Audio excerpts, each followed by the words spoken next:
다큐멘터리 역사를 찾아서 제572편 대간과 홍문관 언론 자유를 구가하다. 성종 12년 말 국왕인 성종은 송영이라는 사람을 사헌부 장령으로 제수합니다. 그러자 사간원에서는 그가 사육신 사건에 연좌됐다가 죽임을 당했던 송현수의 조카라는 이유를 들어서 격렬하게 탄핵을 하고 나서죠.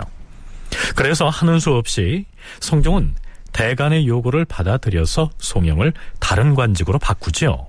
그런데 몇 달 뒤인 성종 13년 6월에 성종이 이번엔 문제의 그 송영이라는 사람을 장령보다는 한 품계 낮은 사헌부 지평으로 임명을 합니다. 그러자 이번엔 사헌부에서 송영을 대간으로 받을 수 없다면서 또 들고 일어나게 되죠. 지난 시간 말미에 소개한 내용이 여기까지였습니다. 송영의 인사발령을 둘러싼 이 문제는 지금 학자들 사이에서도 임금인 성종과 이미 권력화된 대간 세력 간의 갈등을 빚었던 아주 상징적인 사건으로 자주 거론되기 때문에 그 뒤의 전개 과정을 조금 더 살펴보기로 하겠습니다. 주상 전하, 이번에 사헌부 지평에 제수된 송영이 옵니다. 들라.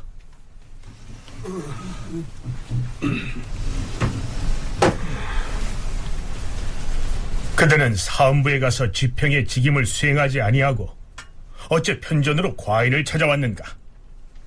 전하, 신이 사헌부의 논박을 받고 있는 터에 그것을 무릅쓰고 벼슬에 나아가는 것은 편치 못하옵니다. 사직하기를 청하옵니다. 무슨 말을 하는 것인가? 사헌부에 가서 직임을 수행하라. 사헌부에서 송영의 사헌부 지평 제수를 인정할 수 없다면서 탄핵을 하자 당사자인 송영이 임금을 찾아가서 사직을 하겠다고 아뢰었지만 성종은 받아들이지 않았습니다. 그러자 사헌부와 사간원의 관리들은 아예 벼슬을 그만두겠다면서 집단으로 사직 상소를 하고 나서지만 성종은 그마저도 무시하죠. 그런데 이번엔 그동안의 사태의 추이를 지켜보던 홍문관에서도 목소리를 냅니다. 주상 전하, 처음에 송영이 사헌부 장령에 제수되었을 적에 사헌부에서 난신의 친족이라 하여 논박을 하였고, 그러자 송영이 그를 올려 변명을 하였사옵니다.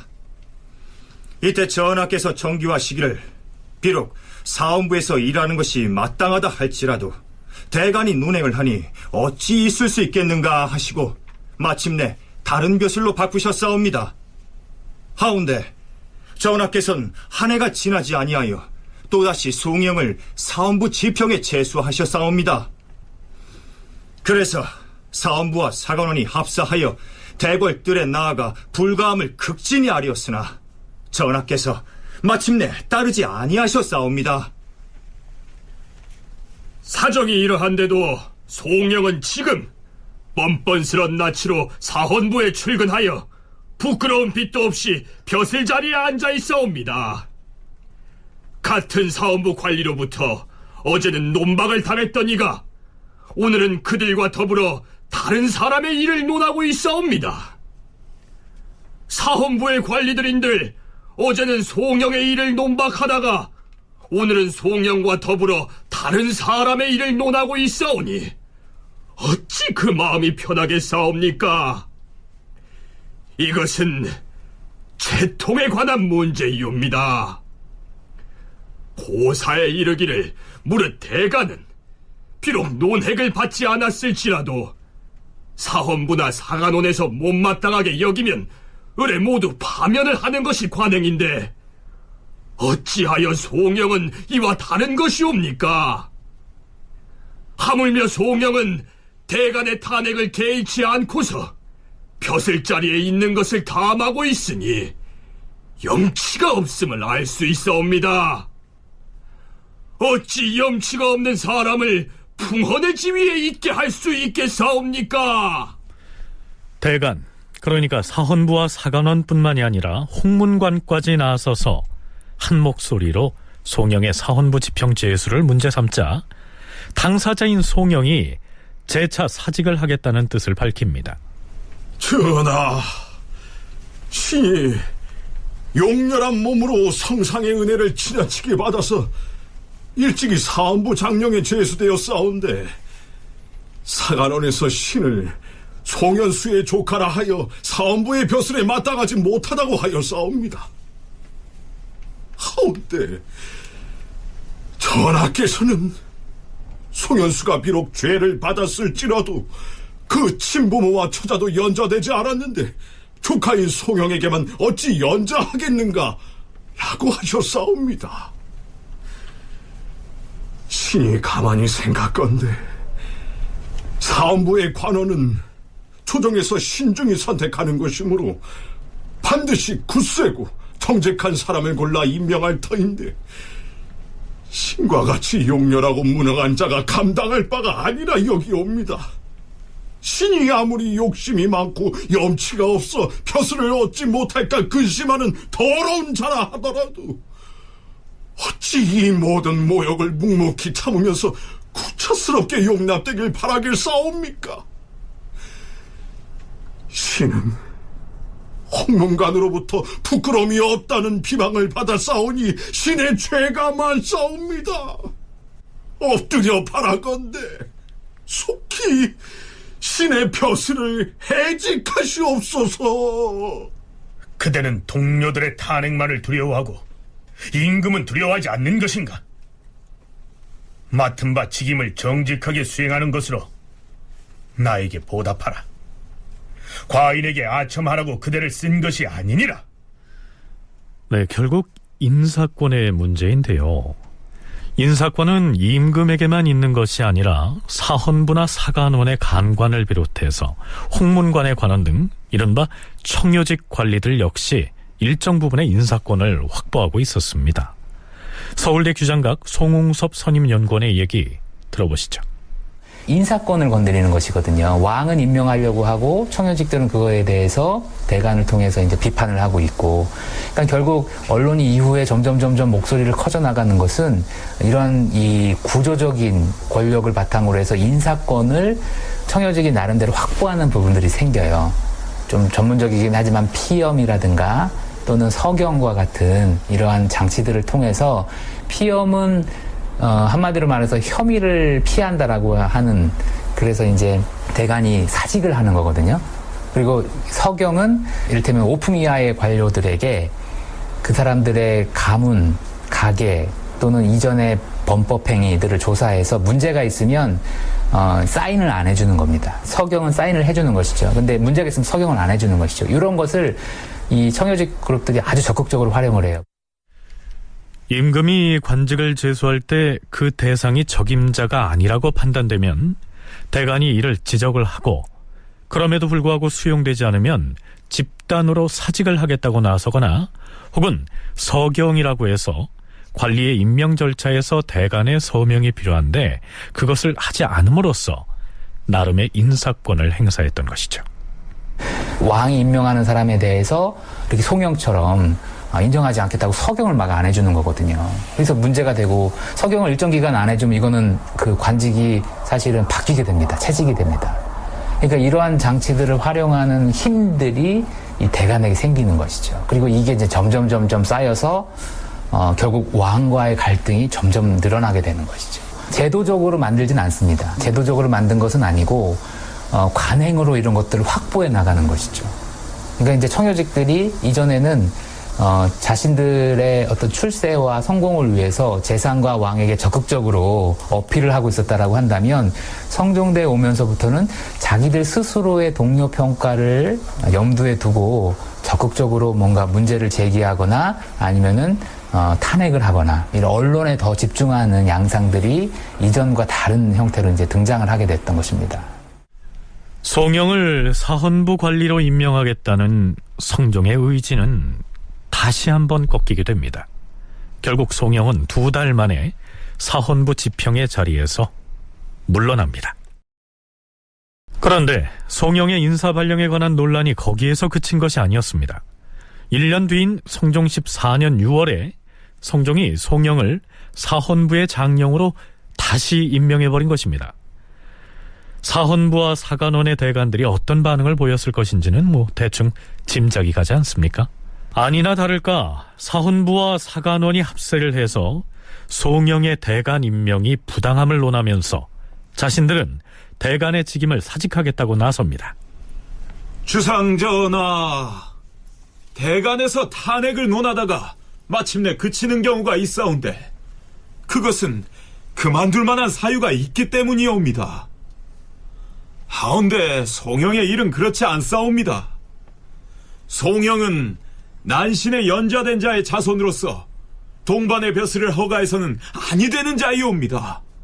더구나 송영은 여러 번 대간의 탄핵을 받았으니 어찌 감히 대간의 반열에 나아갈 수 있겠사옵니까? 그대들이 송현수를 난신이라고는 하나 그가 몸소 범한 죄가 아니었고 또한 그의 아들 송건은 이미 무가에 올라서 선정관이 되었는데 더구나 그 조카인 송영이 사헌부의 관원이 되지 못할 이유가 어디 있다는 말인가? 형들이 이처럼 고집하는 까닭은 반드시 조정의 기강을 독점하려는 것일 터이다. 전하, 송현수의 아들 송거가 무과에 급제하여 선전관이 된 것도 외람되게 특별한 은혜를 입은 것이옵니다. 어찌 죄다 법에서 나왔겠사옵니까? 신들은 조정의 기강을 잡으려는 것이 아니옵니다. 국가에서 대간을 둔 까닭은 임금의 이목이 되는 직임을 존중하기 위한 것이옵니다. 이목이 존중되지 않으면 조정이 존중되지 아니하고 임금의 권세도 가벼워질 것이옵니다. 난신에 연좌된 자를 대간에 임명하지 않는 법은 조종조에서부터 쭉 그렇게 해왔사옵니다. 삼가 바라건대 송영의 대간 임명을 거두시옵소서. 과인은 그리할 수가 없느니라.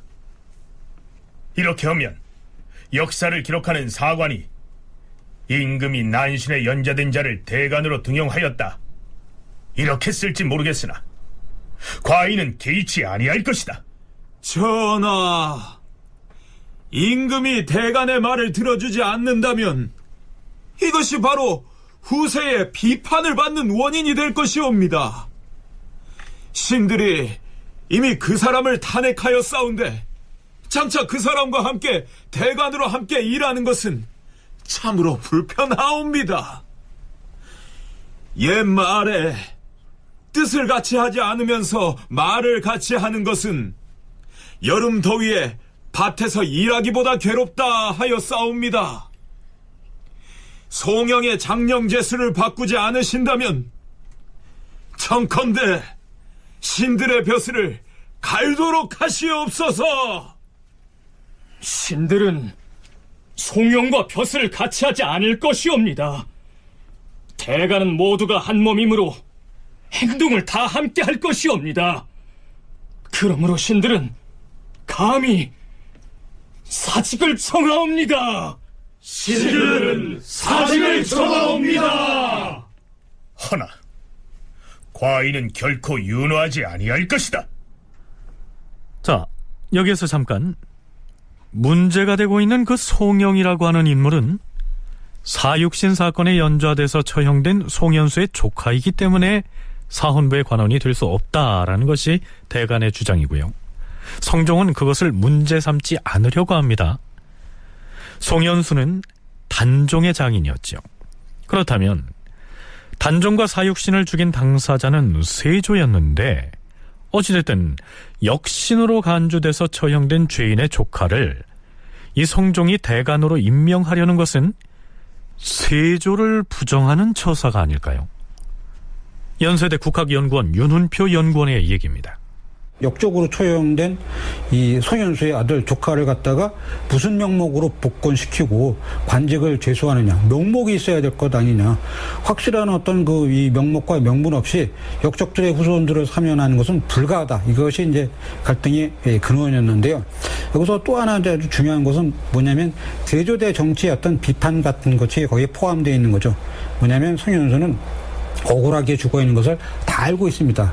그렇지만 그들의 어떤 자손이 나오는 걸 반대하는 것은 세조의 어떤 정치가 근본적으로 잘못됐다. 이런 것들을 은근히 이제 가지고 거기에 어떤 견제를 하려고 했던 그런 마음이 깔려 있었습니다. 아직까지도 이게 드러나지는 않았지만 그 내부에는 그런 게 들어 있었던 것이죠. 자, 이 시기쯤 되면 세조가 무력으로 집권하는 과정에서 희생된 사람들 중에서 억울하게 희생된 사람들이 많았다는 정도의 인식은 임금이든 대간이든 어느 정도는 공유했던 것으로 보입니다. 성종 13년 윤 8월 15일의 기사를 보면 사헌부 대사헌이 성종과 이런 대화를 나눈 것으로 기록하고 있습니다. 전하, 요사이 송영이 여러 차례 전하의 특별 교지로 인하여 외직에 서임됐으니 신은 그 까닭을 알지 못하겠사옵니다. 송영은 쓸만한 사람이기 때문에 그 벼슬에 마땅한지 과인이 시험을 하려는 것뿐이다. 어찌 털끝만치라도 사사로움이 있겠는가? 비록 송영이 용렬한 사람은 아니지만 송영과 같은 사람이 하나 둘이 아닌데도 오직 송영에게만 별치를 내리시니 이것이 의심스러운 것이옵니다. 자, 이게 무슨 얘기냐면요, 계유정난이나 사육신 사건 때 세조에 의해서 억울하게 희생된 사람들의 후손이 한두 사람이 아닌데 왜 송영에게만 기회를 주려고 하느냐, 이렇게 해석할 수 있는 발언이죠. 더구나 송영의 삼촌이었던 송현수는 사육신 사건과는 아무런 관련이 없었음에도 단지 단종의 장인이었다는 이유만으로 난신으로 몰려서 희생이 됐으니 그것을 문제 삼고 있는 대간도 이 명분이 약하다는 사실쯤은 인식하고 있었던 것 같습니다. 송영에 대한 대간의 논핵은 이후로도 지루하게 이어집니다. 그리고 대간에 대한 성종의 대응도 그만큼 강해지죠. 내가 즉위한 이래 그대들 같은 대간은 일찍이 보지도 듣지도 못하였도다. 대저 인사권이 임금에게 있어야 옳은가, 대간에게 있어야 옳은가? 대간이 과인에게 재상의 의견을 널리 묻기를 바라는 까닭은 나를 어리석게 여기고 대신들 또한 자기들 편을 들어줄 것이라고 생각하기 때문이 분명하다.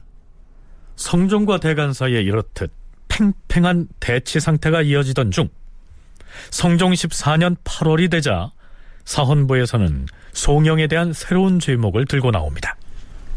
전하, 듣건대 송영이 그의 처를 사헌부 집이 홍석보의 집에 보내어서 금령을 범하였다 하오니 청컨대 그 실정을 국문하시옵소서. 뭐라? 하면 사헌부 집이 홍석보가 고해보라. 예, 전하, 고하겠사옵니다. 아뢰옵기 황송하오나 송영의 처는 신의 팔촌 누이로서 평소에 서로 왕래하며 지내왔사온데 어느 날 신의 집에 와서 말하기를 나의 지아비가 논박을 당하자 늙으신 고모님이 이로 인하여 병환이 나서 거의 죽을 지경에 이르렀다고 하였사옵니다. 오늘 윤원로가 신에게 묻기에 신이 사실대로 대답을 하였사옵니다. 송영의 처가 신에게 분경의 금함을 저질렀으니 대지하기를 청하옵니다. 송영이 자신의 처 신씨를 사헌부 지휘에게 보내서 청탁을 했다는 것입니다. 하지만 관계자들을 불러서 조사를 해보니까 진술이 오락가락 일관성이 없었습니다. 성종은 버럭 화를 냅니다. 너희 대간들이 지난날에 송영을 탄핵했음에도 과인이 들어주지 아니하였더니 오늘날에 와서는 어떻게든 작은 흠이라도 찾아내어서 송영을 밀어내려 하고 있으니 이런 마음을 품고서 사헌부에 앉아있어도 되는 것인가? 송영의 인사발령을 두고 2년이 넘게 이어진 논란 끝에 성종은 결국 사헌부 관원은 교체하면서도 송영은 끝내 사헌부 장령의 자리에 임명을 합니다. 대간의 완강한 공세에도 불구하고 국왕의 인사권을 끝끝내 지켜낸 것이죠. 시간을 좀 건너뛰어서 성종 16년 7월로 가볼까요? 성종이 먼저 홍문관에 다음과 같은 어서를 내립니다.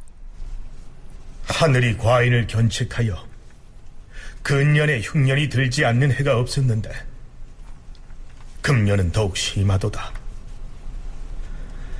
내가 어두워서 죄를 얻은 단서를 알지 못하여 아침 일찍부터 밤늦게까지 삼가고 두려워하면서 가슴에 새겨 자책을 하는데도 그 정성이 부족하여 불볕더위가 더욱 기세를 부리고 있도다. 경상도의 기근에 재앙이 들어서 시들지 않은 풀이 없으며 한숨 짓지 않는 백성이 없는 지경이다. 이 천재를 규명해 보자면 실로 내가 덕이 없어서이다. 내가 스스로 초래한 것이니 누구를 탓하겠는가? 내가 덕이 없어 하늘의 뜻을 어겨서 이와 같은 결과를 이르게 한 것이다. 나는 불추한 몸으로 이 같은 재앙을 만났으니 잠을 자도 잠자리가 편치 아니하고 먹어도 입맛이 달지 아니하였도다. 두려워하는 마음이 이처럼 간절한데도 좋은 계책이 떠오르지 아니하므로 그대들에게 묻는다. 그대들은 심중에 품은 바를 서슴없이 말하라. 성종이 홍문관에 내린 어서의 내용이 이러합니다. 우선 이 시기에 홍문관이 어떤 기관이었으며 홍문관의 관원은 임금에게는 어떤 존재였는지 송웅섭 연구원의 설명 들어보시죠. 홍문관은 왕의 경연을 담당하고 있었던 부서고요. 그리고 왕명의 제작이라든가 또는 국왕의 업무를 이제 보필하는 그런 시종신의 한 부서라고 할 수 있습니다. 근데 여기에는 굉장히 엘리트들이 선출이 되었고 왕명을 제작하거나 아니면은 그 사대 문서를 작성하거나 사실 이런 것들이 다 그런 어떤 문안 능력들을 기초가 되지 않으면 불가능했기 때문에 다른 관서에 비해서 특별히 개인의 능력들이 중시됐던 부서가 이 홍문관이라고 얘기할 수 있습니다. 그리고 왕과 자주 접촉을 하는 기관이었기 때문에 그만큼 왕의 눈에 자주 띄고 그래서 사실 출세도 사실은 빠를 수 있는 그런 부서인 것이죠. 근데 성종대 홍문관이 이제 집현전의 후신으로서 다시 재건립된 뒤에 성종은 홍문관 관원들하고 굉장히 막역하게 지내는 모습들을 볼 수 있습니다. 홍문관은 성종이 세종 때의 집현전을 부활시킨 것이라고 이해하면 되겠죠. 그런데 이 시기의 홍문관은 좀 특별한 데가 있었습니다. 성종이 내린 어서에 대해서 홍문관의 관원들이 올린 응답을 살펴보면 이 무렵 홍문관의 위상을 짐작할 수 있죠. 창경궁을 짓는 역사는 전하로서도 어찌할 수 없는 일이었사옵니다. 그러나 이 궁궐은 하늘이 만들거나 땅이 세워준 것이 아니고 반드시 인공으로 이루어진 것이니 백성들의 힘을 쏟은 것이 어찌 적다고 하겠사옵니까?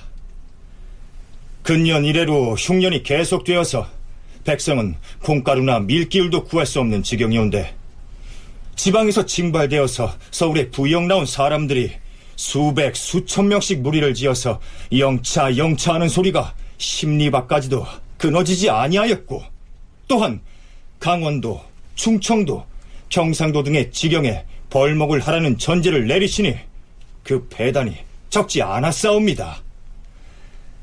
깊은 산의 막다른 곳과 깎아지른 듯한 벼랑가에서는 여러 가지로 고통을 겪다가 이로 인하여 목숨을 잃은 자도 이따금 있었사옵니다. 육지에선 사람이 끌고 물에선 뗏목으로 엮어 운반하니 제때 운반하지 못하면 매를 때리는 일이 허다하였사옵니다. 전하께서 화기를 손상함으로써 가뭄을 잊게 하지 않았다고 어찌 말할 수 있겠사옵니까? 임금을 향한 통렬하고도 가차없는 비판이 이후로도 한참이나 이어집니다.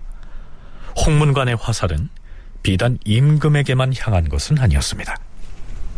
요즘 관직을 태만히 하는 것은 이루 다 논할 수 없으나 한두 가지만을 들어서 아뢰겠사옵니다.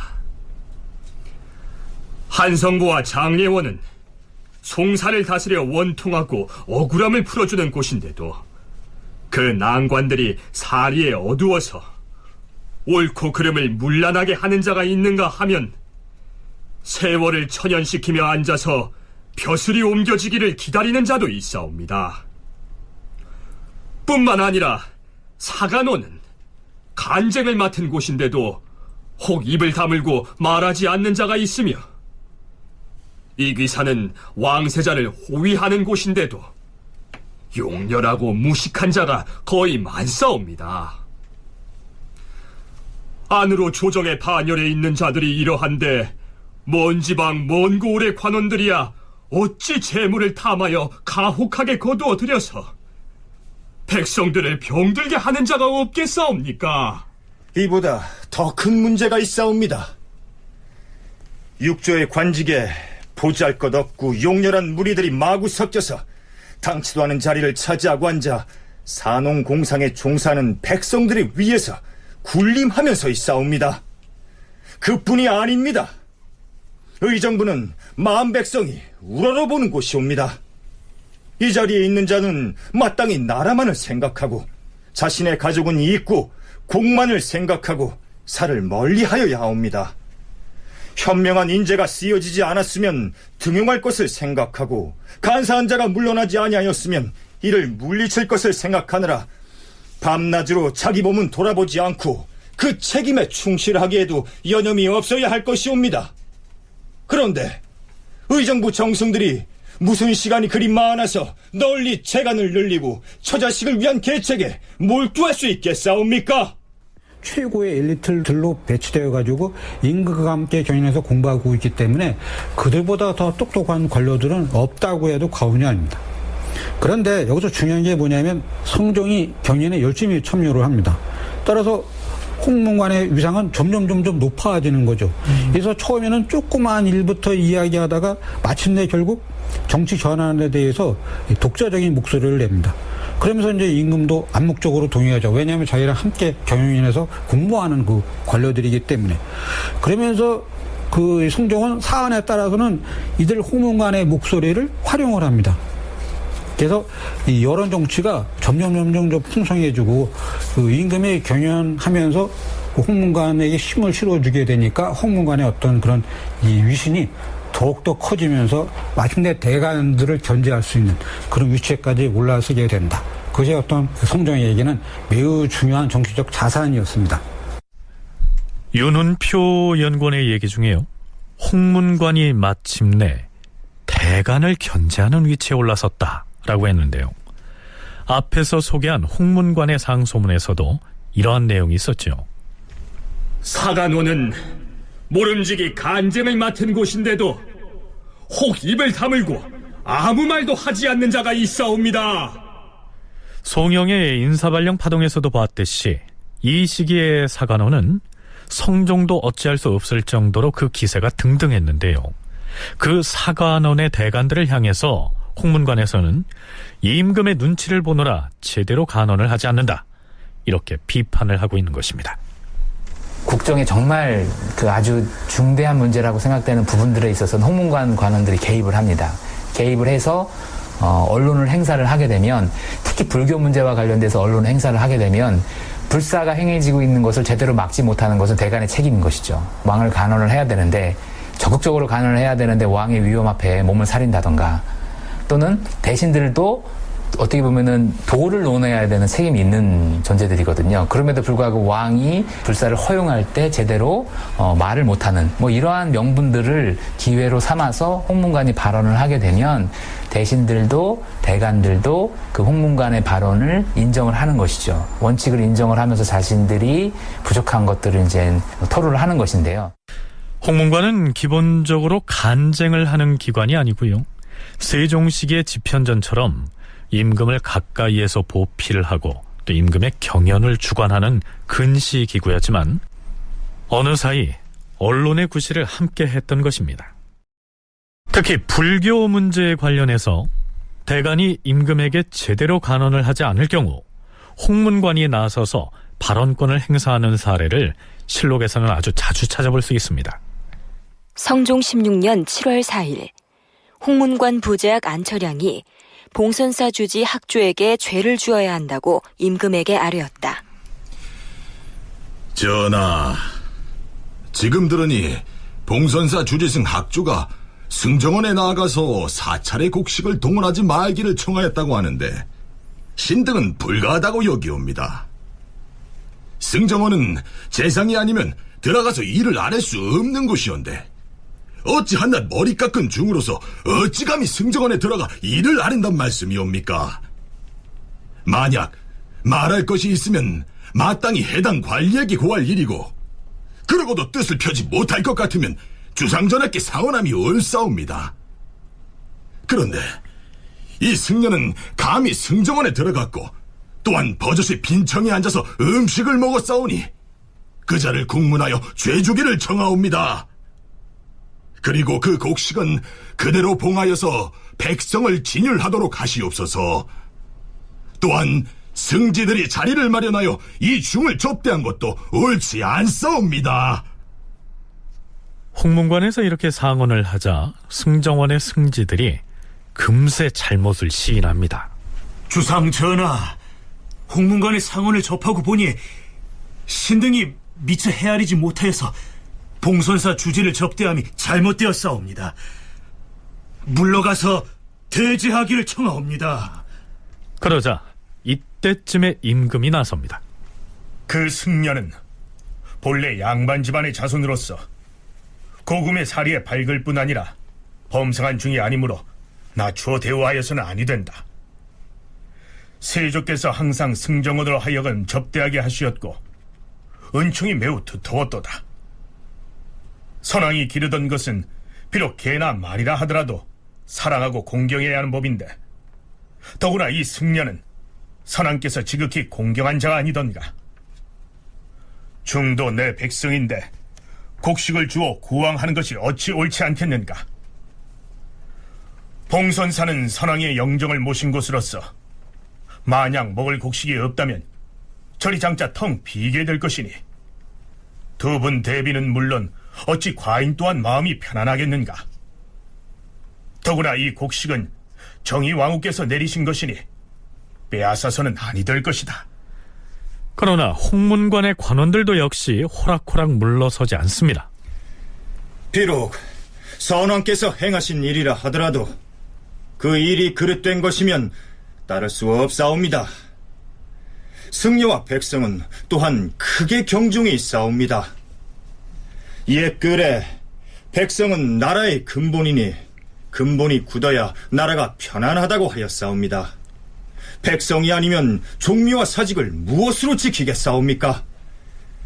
승려들은 곡식을 많이 쌓아놓고서 따뜻하게 입고 배불리 먹고 있는데 우리 백성은 술지개미나 쌀교도 배불리 먹지 못하여 장차 굶어 죽게 될 형편이오니 신등은 중의 곡식을 빼앗아 백성의 굶주림을 구제하는 것이 옳다고 여기옵니다. 뭐라? 그대들의 말은 어찌 그렇게도 편벽되어 있는가? 죽는 자를 살리려 하고 굶주린 자를 먹이려고 하는 것이 군주가 할 일이다. 중은 사람이 아닌가? 장차 굶어 죽는 지경에 이르더라도 이들만은 구하지 말아야 하겠는가? 전하, 중도 인명이니 진실로 진율함이 마땅하지만 나라의 정사를 가지고 말한다면 백성이 더욱 중하옵니다. 그대들의 말이 정녕 임금의 덕이 부족한 것을 채워서 돕는 것이라고 할 수 있겠는가? 어찌 그리도 편벽되이 말하는가? 그러니까 성종은 사헌부와 사간원 등 대간을 육성하고 지원을 해서 훈구 대신들의 득세를 견제했는데요. 그러는 과정에서 권력화된 대간의 목소리가 커지자 근시기구였던 홍문관으로 하여금 대간을 견제하게 함으로써 임금인 성종 자신은 조정자로서 균형을 기하고자 했다는 것입니다. 그런데 문제는 그러다 보니 홍문관의 권력이 막강해져서 이제는 왕권까지 압박하는 존재가 돼버린 것이죠. 홍문관이 대간을 그러니까 압박을 해서 왕에게 더 많은 비판을 하게 하는. 그러니까 홍문관은 언론기관이 아님에도 불구하고 언론 3사로 인정이 되는 이유가 법전에서 그것을 규정하고 있어서가 아니라 이처럼 관행으로 원칙과 그들의 이념에 근거한 언론을 홍문관은 할 수 있다. 홍문관도 공론을 가지고 있는 기관이다라고 하는 것이 관행상 인정이 되고 있는 가운데 언론 3사로 칭해진 것이죠. 그러니까 그런 입장에서 봤을 때는 오히려 성종은 지극한 대우를 해줬지만 그 홍문관이 자신에 대한 비판의 목소리들을 더 키우고 있는 이런 역설적인 현상을 이제 맞게 되는 것이죠. 성종이 홍문관의 관원들을 지원하기 위해서 얼마나 애를 썼는지를 짐작할 수 있는 기사가 있습니다. 성종 16년 6월 29일 임금이 교지를 내렸는데 홍문관의 관원들은 임금 가까이에서 임금을 시종하는 신하이므로 특별히 후대하여야 한다고 말하고 사품 이상의 홍문관 관원들에게 은대, 즉 은으로 장식된 허리띠를 만들어주게 하였으며 아울러 채소밭을 지급하게 하였다. 뿐만 아니라 정칠품 이하의 홍문관 참하관에게는 국가에서 지급하는 관노비인 구사를 할당하게 하였다. 뿐만 아니라 성종은 홍문관에 대해서는 믿음과 격려를 아끼지 않았습니다.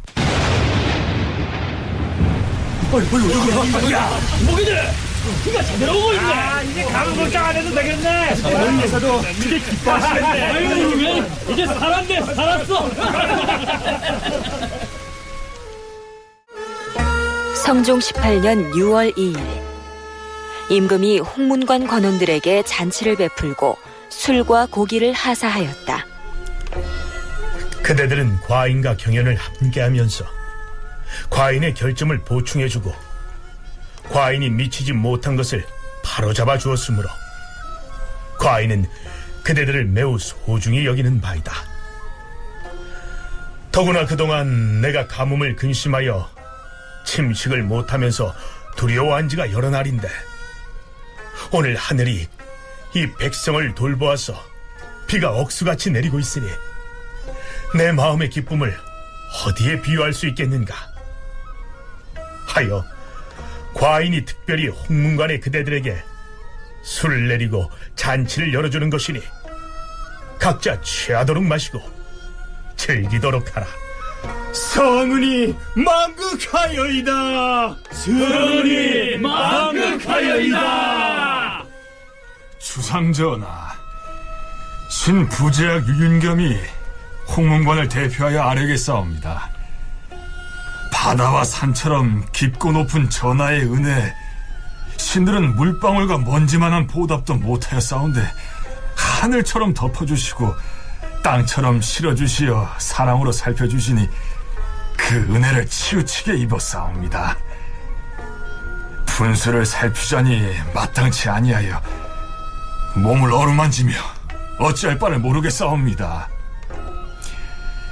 그러기 생각하건대 신등은 모두 천박한 자질로서 외람되게 논사의 자리에 있으면서 바야흐로 직책을 다하지 못한다는 비난을 받을까 근심하고 있었는데 이처럼 좋은 수를 내려주시고 잔치를 베풀어 주시니 부끄러움이 더욱 지극하고 온몸에 진땀이 흐르옵니다.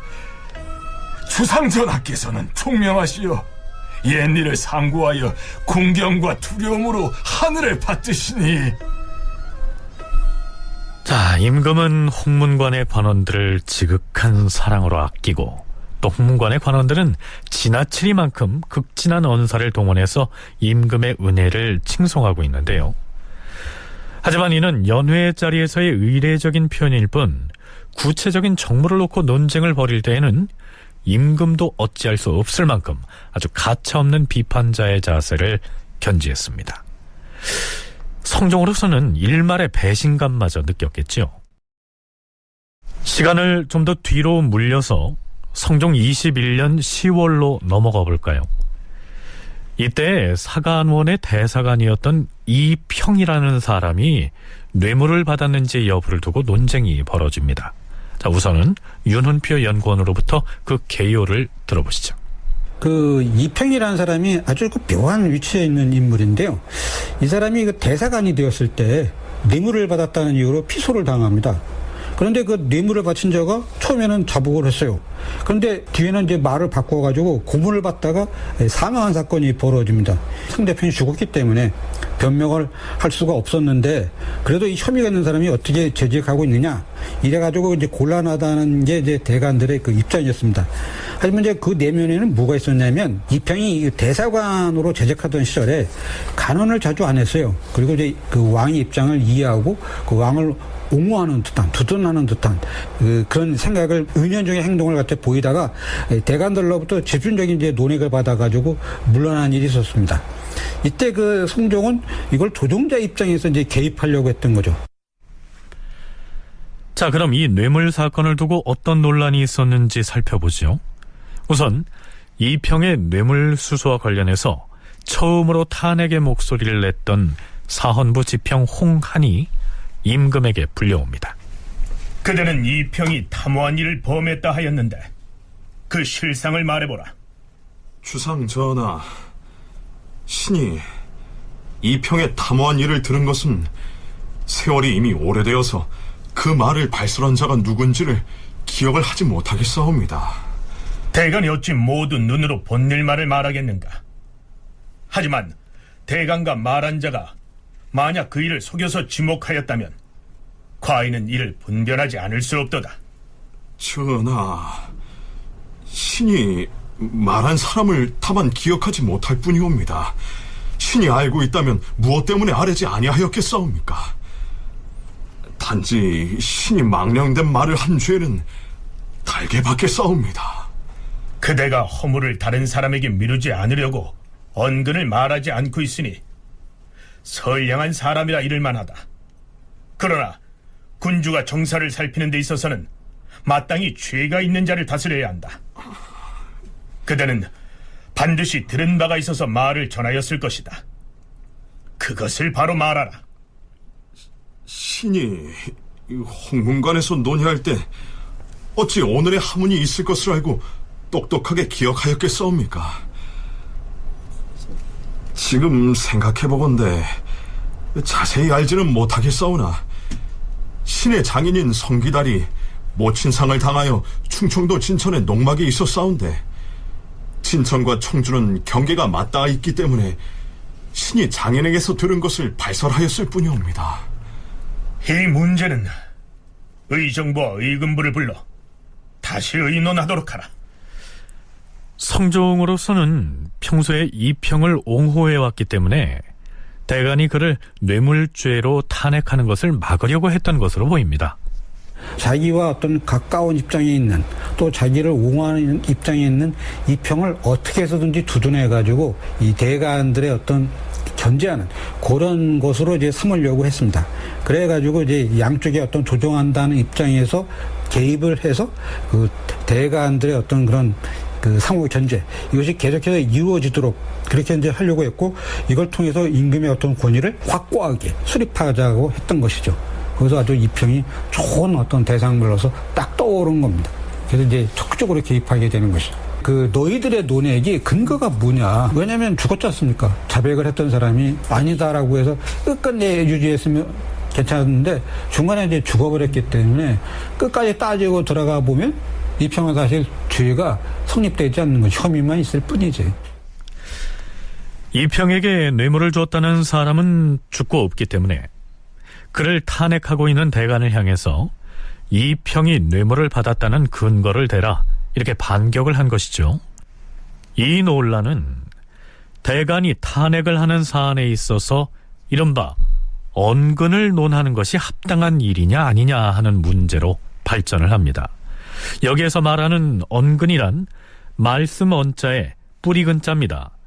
뇌물을 받았다는 것을 누가 제보했는지 그 소문의 뿌리를 캐보자 이런 얘기죠.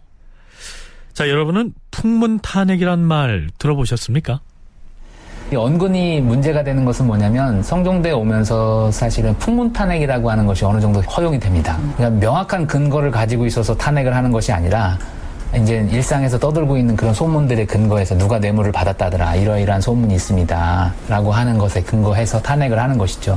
그 이전 시기는 사실 이런 풍문탄핵은 엄격하게 금지가 됩니다. 태종도, 세종도, 세조도 풍문탄핵에 대해서 잘 허용하지 않는데 근데 전근대 이런 언론기관이 가지고 있는 한계가 있기 때문에 모든 것을 다 근거를 명확히 증거를 가지고 탄핵을 할 수는 없죠. 그래서 어느 정도 이제 섞여 있는 부분들이 있습니다만 그럼에도 불구하고 성종대에 와서는 풍문탄핵이라고 하는 경향이 점점점 짙어지게 되는 측면이 있습니다. 그랬을 때 언론이 더 폭넓게 행사가 될 수 있었던 것이고 풍문 탄핵이 허용됐다고 하는 것은 요즘으로 치면 이른바 카더라 통신만 믿고 수사를 하는 것이 용인됐다는 얘기가 됩니다.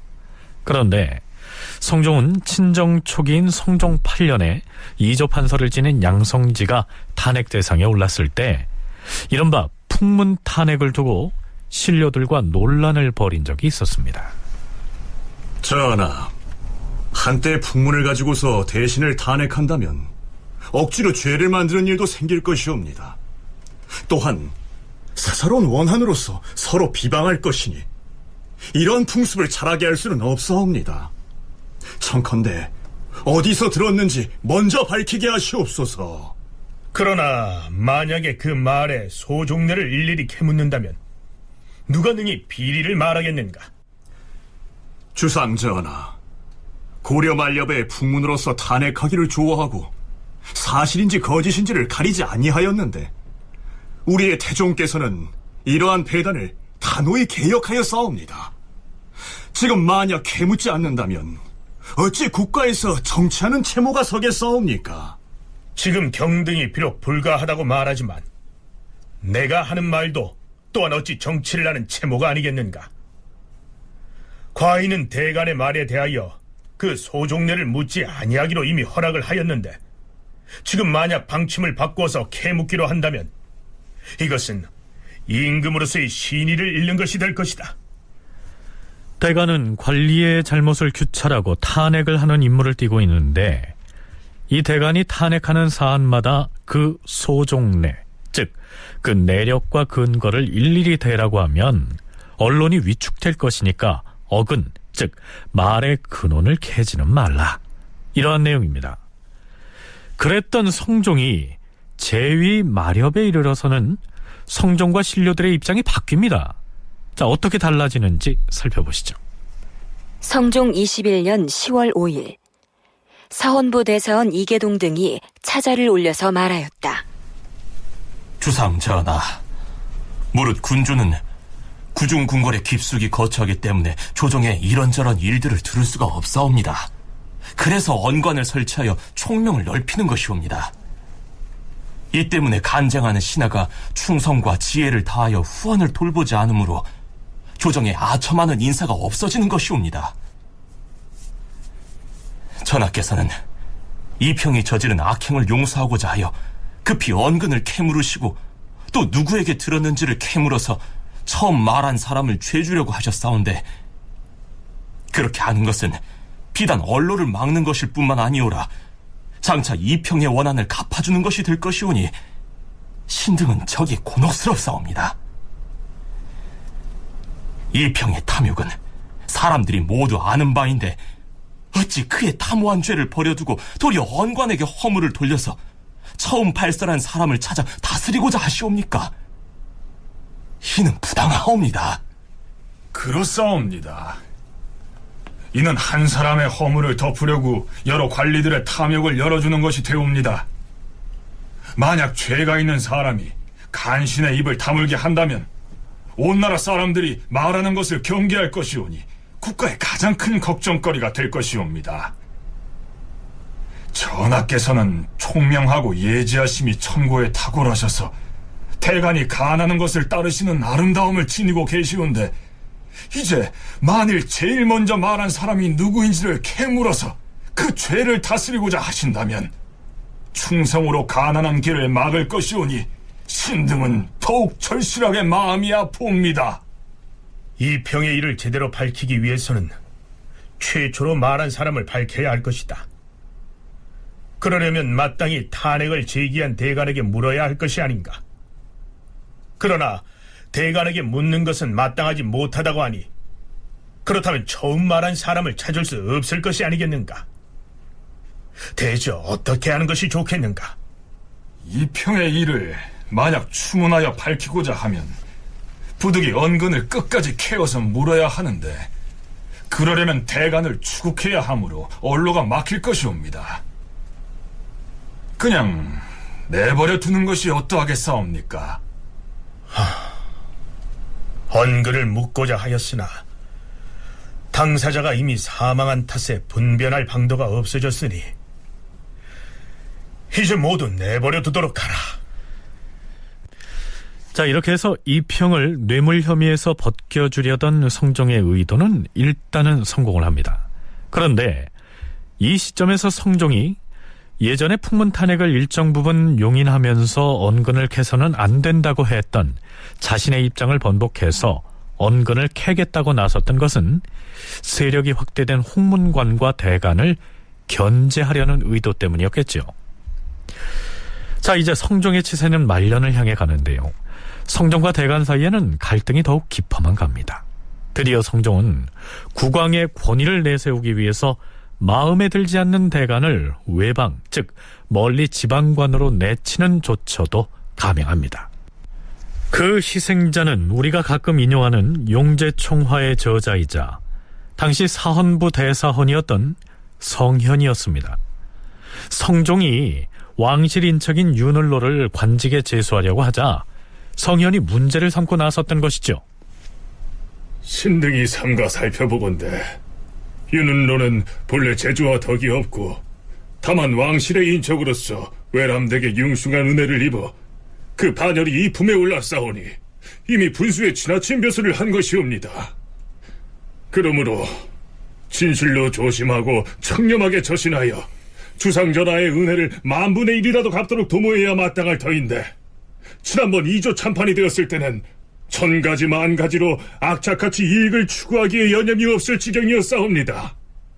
거상의 발길이 그 문전에 들끓어 청탁하는 편지가 상자에 가득 찰 지경이옵니다.